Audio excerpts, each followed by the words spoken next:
Bangunan lebih dari sekadar dinding dan atap. Mereka adalah peradaban. Selamat datang di Build Destroy.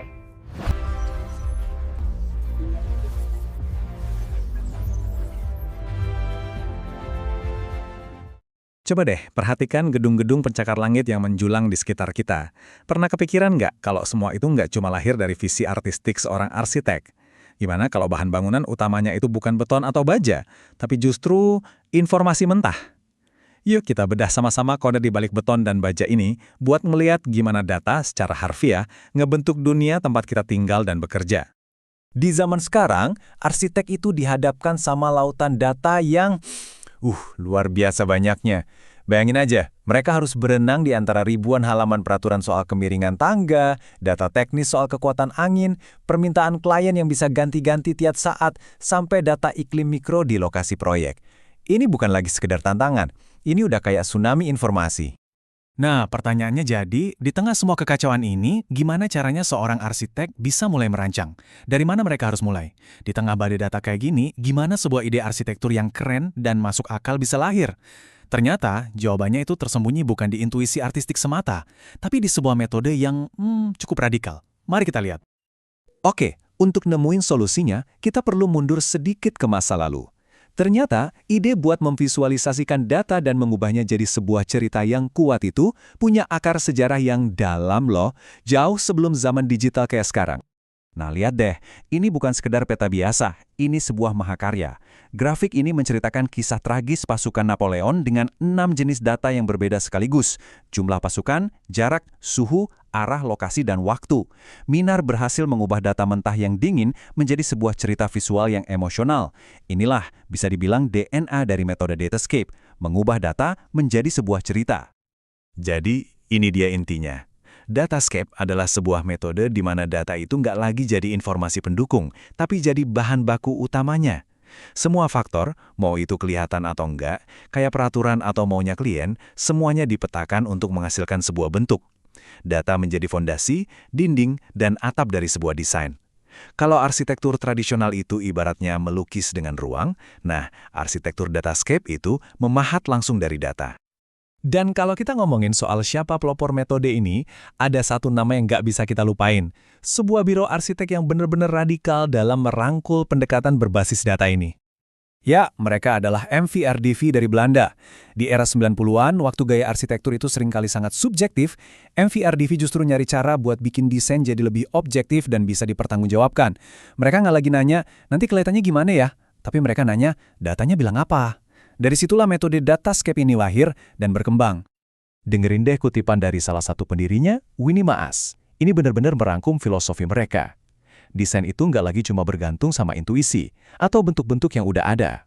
Sebaliknya, bentuk itu muncul sebagai hasil riset, sebagai wujud dari lanskap data yang ada di baliknya. Dan ini adalah visualisasi dari teori mereka yang luar biasa. Namanya Meta City Data Town. Ini adalah kota imajiner tanpa geografi, tanpa ideologi, tanpa konteks. Isinya cuma data mentah tanpa filter. Bukit-bukit yang kita lihat itu bukan tanah. Itu tumpukan data limbah kota. Lembahnya, itu adalah data konsumsi energi. Ini potret kota yang paling jujur, sekaligus mungkin paling brutal. MVRDV punya 2 metafora keren buat ngejelasin proses ini. Pertama, ada yang namanya hungry box atau kotak lapar. Anggap aja bangunan itu kayak mesin yang nelen semua data mentah, peraturan, batasan, program, semua masuk. Nah, karena semua data itu dipadatkan ke dalam bentuk luar yang sederhana, konsekuensinya adalah terciptanya endless interior atau interior tanpa akhir di dalamnya. Ruang-ruang kompleks yang nggak terduga, yang sepenuhnya lahir dari logika data itu sendiri. Tentu saja, metode yang radikal kayak gini secara fundamental mengubah arti dari menjadi seorang arsitek. Peran mereka bergeser secara drastis. Seperti yang dijelaskan oleh akademisi Agnieszka Ruteka, peran arsitek itu bukannya jadi lebih kecil, tapi justru karakternya yang berubah. Kreativitas itu nggak lagi cuma soal bikin bentuk yang indah.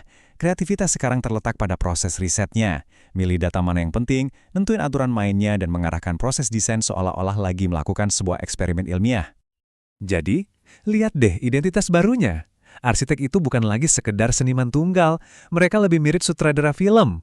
Mereka jadi peneliti, jadi kurator data, bahkan jadi ilmuwan. peran senimannya nggak hilang, tapi sekarang dia mengarahkan sebuah proses yang didasari oleh bukti dan data, bukan cuma imajinasi.